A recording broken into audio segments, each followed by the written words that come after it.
Welcome to the Rim Break Rodeo. We hope this video helps. You start by enabling Pattern Preview from the View menu so you can see repeating tiles as you work. Make sure your artwork sits on a single visible layer or a grouped set. This keeps seams predictable. Set canvas units and a sensible tile size now, because once you start editing inside the preview, proportions matter. Open layers and lock background elements you don't want to shift. Once done, zoom to about 100% to judge repeat details accurately before moving on. Now you work directly on the visible tile while Pattern Preview shows the repeat around it.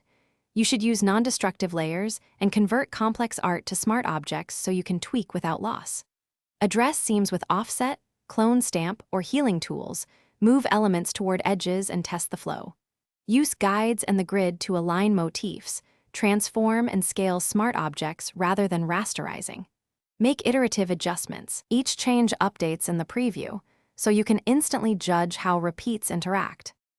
Finish by defining the pattern or exporting the canvas as PSD/TIFF for production. Before you finalize, test the repeat at the intended output scale and in the same color mode and profile you'll use for printing or web. Make subtle global adjustments to contrast and saturation while in Pattern Preview to see the full effect.